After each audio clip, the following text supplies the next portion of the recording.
احبار پیغام نمبر 3۔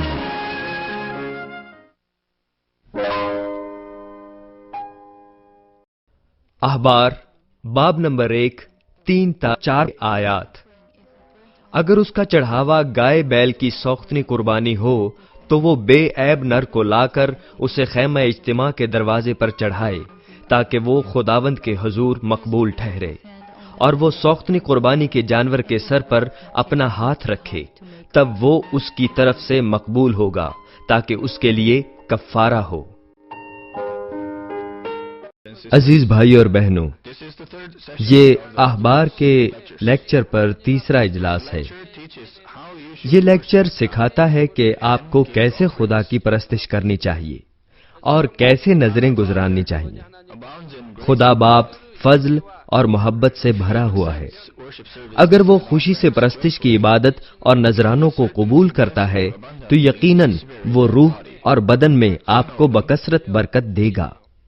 عام طور پر بچے اپنے والدین کو خوش کرتے ہیں تو والدین ان کو اچھی چیزیں دیتے ہیں۔ اس معاملے میں بچوں کو اپنے والدین کو خوش کرنے کے لیے اس طرح تیار ہونا چاہیے جس طرح ان کے والدین چاہتے ہوں۔ مثال کے طور پر فرض کریں کچھ والدین ہیں جو گوشت اور مچھلی کی بجائے سبزیاں اور پھل پسند کرتے ہیں، لیکن اگر ان کا بیٹا کسی بھی قیمت پر کھانے میں انہیں بڑے تردد سے گوشت اور مچھلی پیش کرتا ہے تو کیا بیٹا حقیقت میں اپنے والدین کو خوش کر سکتا ہے؟ وہ اپنے والدین کو خوش نہیں کر سکتا، کیونکہ یہ اس کے والدین کی پسند سے بالکل مختلف ہے۔ اسی طرح آپ کو سمجھنا چاہیے کہ خدا کیا قبول کرتا ہے، اور خدا کو خوش کرنے کے لیے پرستش کے ذریعے اس کے دل کے مطابق اسے نذرانہ دینا چاہیے۔ جب آپ یہ کرتے ہیں تو خدا خوشی سے اس پرستش کو قبول کرتا ہے اور آپ کو برکت دیتا ہے۔ میں امید کرتا ہوں کہ احبار پر دیے گئے ان لیکچرز کے ذریعے آپ سمجھ جائیں گے کہ خدا کس قسم کی پرستش اور نذرانے کو قبول کرتا ہے۔ تب خدا آپ کی پرستش کی خوشبو حاصل کرنے کے بعد آپ کو برکت دے گا۔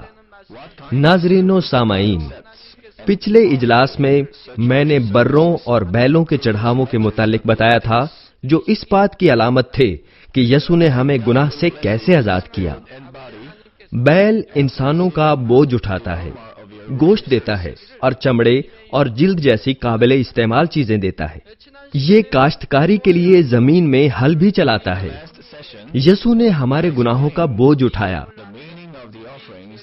اور ابدی زندگی کے لیے ہمیں اپنا خون اور گوشت دیا۔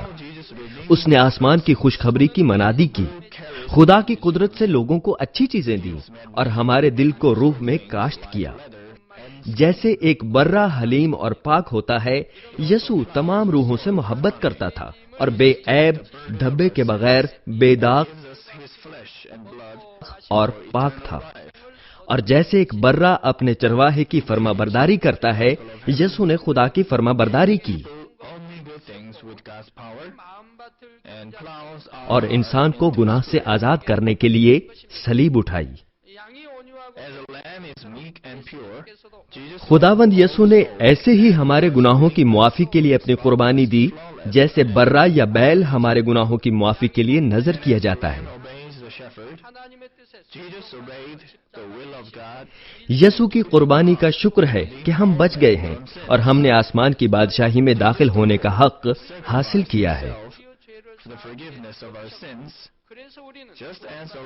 ہم یسوع مسیح کے وسیلے کاہنوں کا سہارا لیے بغیر خدا کی پرستش کر سکتے ہیں اور اس کے ساتھ رفاقت کی خوشی پا سکتے ہیں۔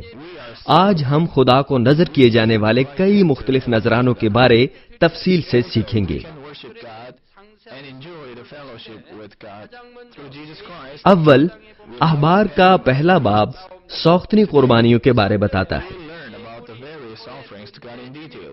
آیت نمبر 3 کہتی ہے، اگر اس کا چڑھاوا گائے بیل کی سوختنی قربانی ہو تو وہ بے عیب نر کو لا کر اسے خیمہ اجتماع کے دروازے پر چڑھائے تاکہ وہ خود خداوند کے حضور مقبول ٹھہرے۔ سوختنی قربانیاں قربانی کا بہت عام اور پرانا طریقہ تھا۔ جس میں کاہن چڑھاوے کے طور پر جانور کو جلا دیتے تھے اور ان کی میٹھی خوشبو خدا کو نذر کرتے تھے۔ جانور کو بطور سوختنی قربانی ذبح کرنے کا مطلب آپ کے لیے اپنی ساری زندگی وقف کرنے اور اس کے تمام احکام کو ماننے کا فیصلہ کرنا ہے۔ دوسرے الفاظ میں، آپ کو خدا کے کلام میں رہنا چاہیے، اپنے آپ کو پاک اور مخلص رکھنا چاہیے اور خدا کو اپنی ساری زندگی دینی چاہیے۔ یہ سوختنی قربانی ہر ایک پرستش کو ظاہر کرتی ہے جو آج کل نظر کی جاتی ہے۔ دراصل آپ کو اپنی ساری زندگی خدا کی مرضی کے مطابق گزارنے کے ارادے سے پرستش کی عبادت میں آنا چاہیے۔ آئیے دیکھتے ہیں کہ خدا کو سوختنی قربانی کیسے دی جاتی ہے۔ خدا حکم دیتا ہے کہ جب آپ بیل کا چڑھاوا چڑھائیں تو آپ کو چڑھاوے کے طور پر بے داغ نر دینا چاہیے۔ یہاں نر پرستش کرنے والوں کے دل کی علامت پیش کرتا ہے۔ احبار میں خدا مادے کی بجائے نر کا چڑھاوا پسند کرتا ہے، اگرچہ بعض اوقات وہ مادے کا چڑھاوا قبول کرتا ہے۔ آپ کو اس نقطے سے غلط فہمی نہیں ہونی چاہیے، خصوصاً خواتین ممبرز۔ جیسے آپ جانتی ہیں، خدا نے مرد اور عورت کو مختلف فطرت میں تخلیق کیا۔ عام سی بات کرتا ہوں کہ مردوں کی نسبت کچھ کرنے میں عورتیں زیادہ وفادار، مہربان اور معقول ہوتی ہیں۔ اس کے برعکس مرد مضبوط، جرأت مند، وسیع الذہن اور دانا ہوتے ہیں۔ مرد اپنے مزاج اور رویے میں زیادہ ثابت قدم اور لا تبدیل ہوتے ہیں، لیکن عورتیں اپنے مزاج میں نازک اور چھوٹے ذہن کی ہوتی ہیں، جو چاہتی ہیں یا جو ضرورت ہوتی ہے اس کے مطابق تبدیلی لے آتی ہیں۔ بے شک ہر کسی کا یہ معاملہ نہیں۔ سانپ نیک و بد کی پہچان کے درخت میں سے کھانے کی آزمائش کرنے کے لیے آدم کی بجائے حوا کے پاس گیا۔ بے شک یہ بھی سچ ہے کہ آدم کے اختیار اور عظمت کے باعث سانپ آدم تک آسانی سے نہیں جا سکتا تھا، لیکن سانپ نے حوا تک رسائی حاصل کی کیونکہ وہ سانپ کے ساتھ قریبی تعلق رکھتی تھی، اور سانپ جانتا تھا کہ آدم کی نسبت حوا آزمائشی باتوں میں جلد بہک جائے گی۔ خدا مادے کی نسبت نر کی قربانی زیادہ خوشی سے قبول کرتا تھا کیونکہ نروں کی فطرت ماداؤں کی نسبت زیادہ ثابت قدم اور ناقابل تبدیل تھی۔ نروں کی فطرت نشاندہی کرتی ہے کہ آپ کو صرف خدا کی طرف جانا چاہیے، صرف خدا سے محبت رکھنی چاہیے اور اسی کی پرستش کرنی چاہیے۔ بس آپ کو دائیں یا بائیں مڑے بغیر یا دنیا کی محبت کی آزمائش میں پڑے بغیر خدا کے کلام پر عمل کرنا چاہیے۔ آپ کو دائیں بائیں جھکے بغیر اپنے ارادے کو تبدیل نہیں کرنا چاہیے، بلکہ خدا کے کلام پر عمل کرنا چاہیے۔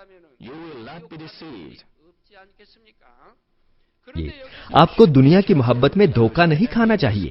اگر آپ لا تبدیل ارادہ رکھیں گے تو آپ دھوکہ نہیں کھائیں گے۔ آپ کو روحانی معنی سمجھنے میں بھی محتاط رہنا چاہیے۔ خدا جب کہتا ہے کہ وہ مادے کی نسبت نر سے زیادہ محبت رکھتا ہے تو وہ جنس کی بات نہیں کر رہا، وہ انسان کے باطن کی بات کر رہا ہے۔ یہ نہیں کہ خدا غیر مشروط طور پر ماداؤں کی نسبت نروں سے زیادہ محبت رکھتا ہے۔ دراصل ایسے آدمی ہیں جو عیار اور دھوکہ باز ہیں، اور ایسی عورتیں بھی ہیں جو لا تبدیل اور ثابت قدم دل رکھتی ہیں۔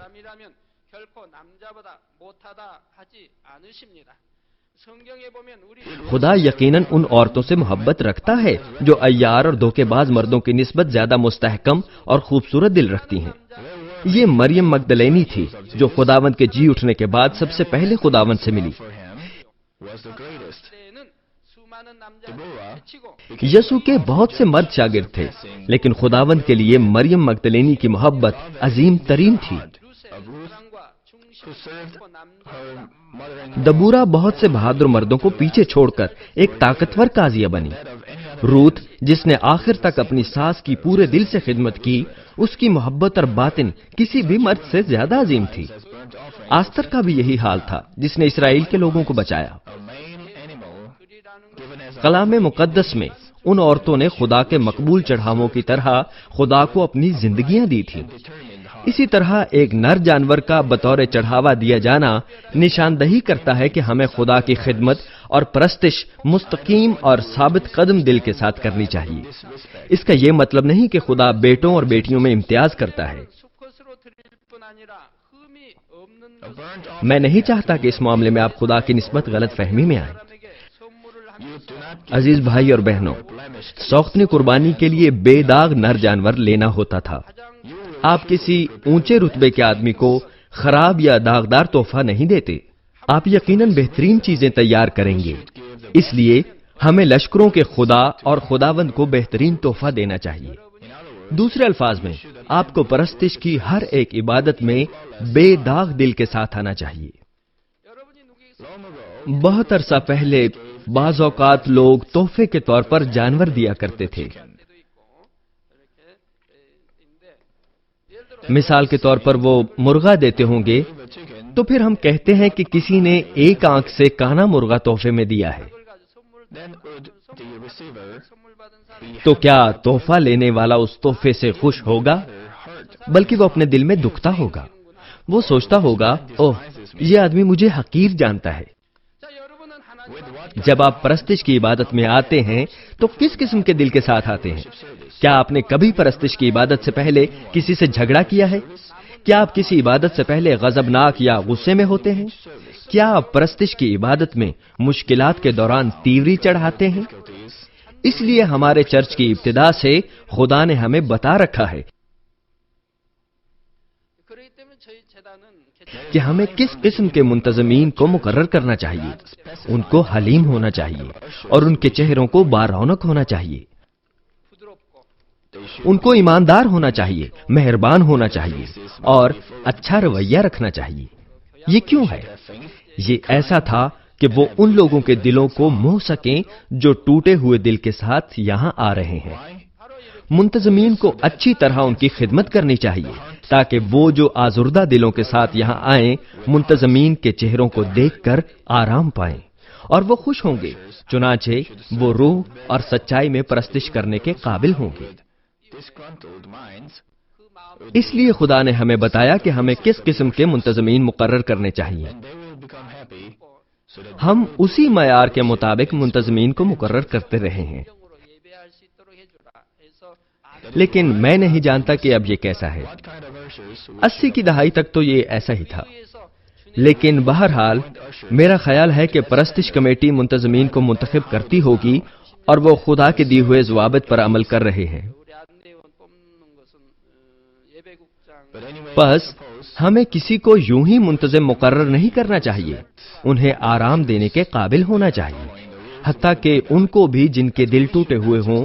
منتظمین کے ذریعے ان کو بھی خوش ہونا چاہیے جو آزردہ دلوں کے ساتھ آتے ہیں، تاکہ وہ روح اور سچائی سے خدا کی پرستش کریں۔ ہمیں اس قسم کے منتظمین کی ضرورت ہے۔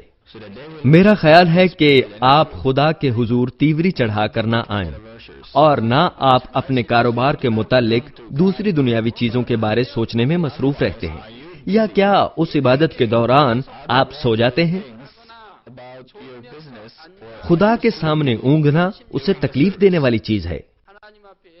یا اگر آپ کاہل سوچے رکھتے ہیں تو خدا آپ کے دل کو دیکھتا ہے، اور اگر آپ پیسے بنانے کے متعلق دنیاوی چیزیں سوچتے ہیں یا اپنے دوستوں سے مذاق کرنے کا سوچتے ہیں تو یہ درست نہیں ہے۔ میری 30 سالہ مسیحی زندگی میں بلا تکلف میں کئی بار سویا ہوں۔ جب میں بطور ایک عمارتی مزدور کام کر رہا تھا، میں بہت تھک جاتا تھا اور جمعے کی ساری رات کی پرستش کی عبادت میں میری آنکھیں بند ہو جاتی تھیں۔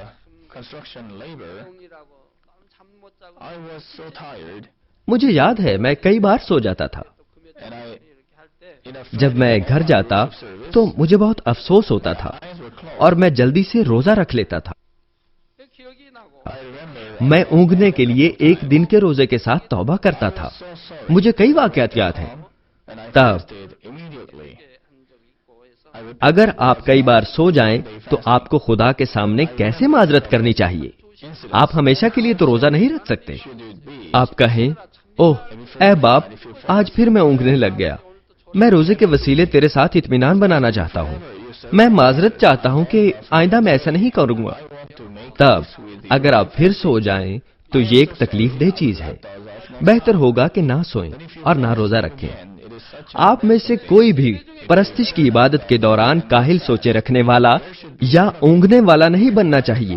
اگر آپ اس طرح عبادت میں شریک ہو رہے ہیں تو آپ خدا کو بے عیب چڑھاوا نہیں دے رہے۔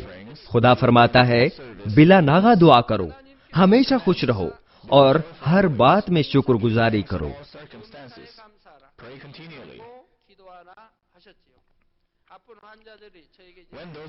جب بیمار میرے پاس دعا کروانے آتے ہیں، وہ ایسے چھوٹے الفاظ میں دعائیہ درخواست لکھتے ہیں۔ آپ میں سے بہت سے میرے پاس پیچیدہ مسائل اور کئی قسم کی بیماریاں لے کر آتے ہیں۔ تب میں ان سے پوچھتا ہوں، کیا آپ سبت کو درست رکھتے ہو؟ تب ان میں سے زیادہ تر کہتے ہیں، جی ہاں، لیکن ان کے چہرے مجھے بتا دیتے ہیں کہ وہ درست رکھتے ہیں یا نہیں۔ اگر وہ سبت کو صرف 1 سال سے درست مانتے ہیں تو ان کے چہرے کھل جائیں گے، جھریاں بھی سیدھی ہو جائیں گی، وہ پریشان نہیں رہیں گے بلکہ فضل سے بھر جائیں گے۔ اگر آپ ہمارے چرچ میں نصف سال سے عبادت میں آ رہے ہیں تو آپ کا چہرہ کھل اٹھے گا، فضل، خوشی اور شکر سے بھر جائے گا۔ لیکن وہ ایسے تاریک چہروں کے ساتھ آتے ہیں جیسے انہوں نے ساری دنیا کا بوجھ اٹھا رکھا ہو اور میرے پاس دعا کے لیے آئے ہوں، اور وہ کہتے ہیں کہ وہ سبت کو اچھی طرح مانتے ہیں۔ ہمیشہ خوش رہو، بلا ناغہ دعا کرو، ہر بات میں شکر گزاری کرو۔ جب آپ کا گزر موت کے سائے کی وادی میں سے ہوتا ہے، خدا آپ کے ساتھ ہوتا ہے اور وہ شعلہ زن آنکھوں کے ساتھ اپنے عزیز بچوں کی حفاظت کرتا ہے۔ وہ آپ کی روح کا حقیقی باپ ہے۔ اگر آپ کو کوئی بھاری مسئلہ بھی ہو، اگر آپ اس کو خدا قادر مطلق پر چھوڑ دیں گے تو یہ حل ہو جائے گا۔ بس اگر آپ ایمان رکھتے ہیں تو آپ خوش ہو سکتے ہیں۔ مزید یہ کہ جب آپ خدا کو خوش کرنے کے لیے اس کی پرستش کرنے آتے ہیں تو آپ کس طرح اپنے چہروں پر آزردگی لے کر آ سکتے ہیں؟ اگر آپ خدا کی سچی عزت بھی کرتے ہیں اور اس سے محبت کرتے ہیں تو آپ کس طرح کچھ اور سوچ سکتے ہیں؟ یا جب اس کا کلام سنتے ہیں تو کس طرح سو سکتے ہیں؟ آپ کو کھلے ہوئے چہروں اور شادمان ذہن کے ساتھ اور اس کی حفاظت اور برکات کے لیے اس کے شکر گزار ہو کر آنا چاہیے، جس نے آپ کو زندگی اور آسمان دیا ہے۔ جب میں ایک نیا ایماندار تھا، ایک دفعہ عبادت میں جانے سے پہلے مجھے ایک دلیل سوجھی۔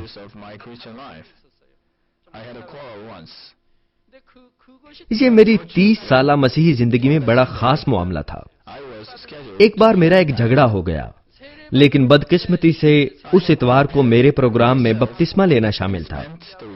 چونکہ میں بپتسمہ لینے کی تیاری میں تھا، میں نے اپنے آپ کو تیار کیا اور ایک ہفتہ بڑا خوشی خوشی گزرا۔ لیکن مقررہ دن میرے تیار ہوتے ہوتے میری بیوی سے میرا چھوٹا سا جھگڑا ہو گیا۔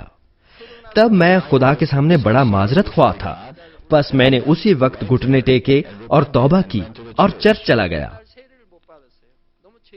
لیکن اس دن بپتسمہ لینے میں مجھے بڑا افسوس تھا، چنانچہ میں نے سال کے دوسرے نصف کا انتظار کیا۔ مجھے اتوار کے دن صرف ایک چھوٹی سی دلیل سوجھی اور مجھے بہت افسوس ہوا۔ بس میں اس دن بپتسمہ نہ لے سکا، بلکہ اپنے آپ کو سال کے دوسرے نصف کے لیے تیار کیا۔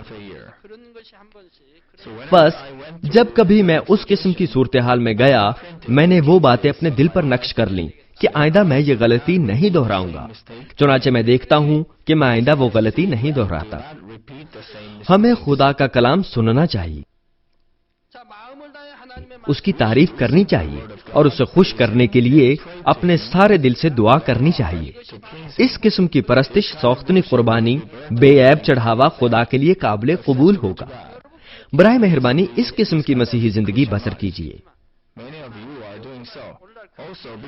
آپ میں سے بہت لوگ یہ کر رہے ہیں کیونکہ میں بھی یہی کرتا رہا ہوں۔ میں 30 سالہ مسیحی زندگی میں کبھی بیمار نہیں ہوا، میں کبھی ہسپتال نہیں گیا اور نہ کبھی کوئی دوائی استعمال کی ہے۔ صرف میں ہی نہیں بلکہ میرے خاندان کے ممبرز بشمول میرے بچے اور میری بیوی بھی کبھی ہسپتال نہیں گئے، نہ کبھی کوئی دوائی لی یا نہ کبھی بیمار ہی ہوئے۔ 30 سال کے عرصے سے یہ کیسی معجزانہ بات ہے، لیکن آپ جانتے ہیں کہ یہ ایک حقیقت ہے۔ جب سے اس چرچ کا آغاز ہوا ہے، کیا آپ نے کبھی مجھے بیمار ہوئے دیکھا ہے؟ کیا آپ نے مجھے کبھی ہسپتال میں بیمار دیکھا ہے؟ جب ہم خدا سے محبت رکھتے ہیں، خدا ذمہ داریاں لے لیتا ہے اور ہماری حفاظت کرتا ہے۔ ہمیں کبھی کوئی حادثہ پیش نہیں آیا، نہ کبھی کوئی آفت آئی ہے، ٹریفک حادثہ بھی نہیں ہوا۔ اگر آپ خدا کو بے داغ سوختنی قربانیاں دیں گے جو خدا کے لیے قابل قبول ہوں تو وہ آپ کی حفاظت کرے گا۔ ملاکی باب نمبر 1 میں خدا نے ان اسرائیلیوں کو ملامت کی جنہوں نے اسے داغدار نذرانے دیے اور اس کے نام کی تحقیر کی۔ ملاکی پہلے باب کی 8ویں اور 9ویں آیت، جب تم اندھے کی قربانی کرتے ہو تو کچھ برائی نہیں، اور جب تم لنگڑے اور بیمار کو گزرانتے ہو تو کچھ نقصان نہیں۔ اب یہی اپنے حاکم کی نظر کرو، کیا وہ تجھ سے خوش ہوگا اور تو اس کا منظور نظر ہوگا؟ رب الافواج فرماتا ہے۔ اب ذرا خدا کو مناؤ تاکہ وہ تم پر رحم فرمائے۔ تمہارے ہی ہاتھوں نے یہ گزرانا ہے، کیا تم اس کے منظور نظر ہوگے؟ رب الافواج فرماتا ہے۔ خدا داغدار قربانی کو قبول نہیں کرتا، بس آج کی آیت کہتی ہے کہ لا کر اسے خیمہ اجتماع کے دروازے پر چڑھائے تاکہ وہ خود خداوند کے حضور مقبول ٹھہرے۔ عزیز بھائیوں اور بہنوں، آپ کو بے عیب نر کا چڑھاوا کہاں چڑھانا چاہیے؟ ضرور ہے کہ آپ لا کر اسے خیمہ اجتماع کے دروازے پر چڑھائیں۔ خیمہ اجتماع کا دروازہ آج کے عبادت خانے کو ظاہر کرتا ہے۔ خیمہ اجتماع میں پاک مقام اور پاک ترین مقام ہوا کرتے تھے۔ صرف سردار کاہن ہی سال میں ایک بار پاک ترین مقام میں داخل ہو سکتا تھا۔ لوگ سوختنی قربانی کے طور پر خیمہ اجتماع کے دروازے پر جانور لے کر آتے اور کاہن ان جانوروں کو مذبح پر رکھتے اور خدا کے سامنے جلا دیتے۔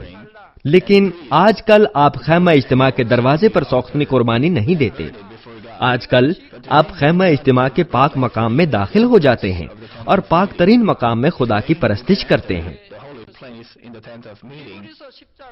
عبرانیوں 10ویں باب کی 19ویں اور 20ویں آیات کہتی ہیں، پس اے بھائیو، چونکہ ہمیں یسوع کے خون کے سبب سے، یسوع نے یہ خون 2000 سال پہلے جلجتا پر بہایا، اس نئی اور زندہ راہ، مردہ راہ نہیں، سے پاک مکان میں داخل ہونے کی دلیری ہے۔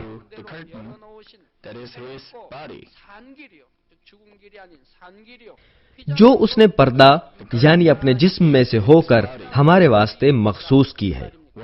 اس کا کیا مطلب ہے؟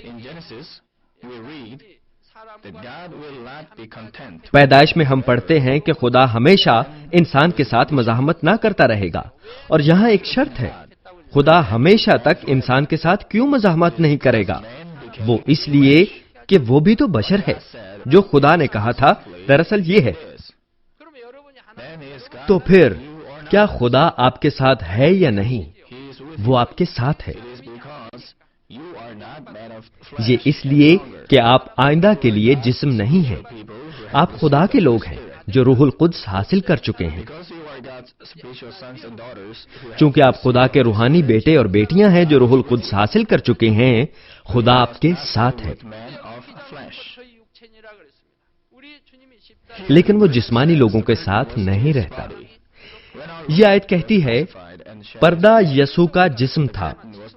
جب ہمارا خداوند مصلوب ہوا اور اس کا خون بہا تو پردہ پھٹ کر 2 ٹکڑے ہو گیا تھا۔ یہ ہے کہ اب ہم کس طرح پاک اور پاک ترین مقام میں جا سکتے ہیں۔ جہاں ہم نہیں جا سکتے تھے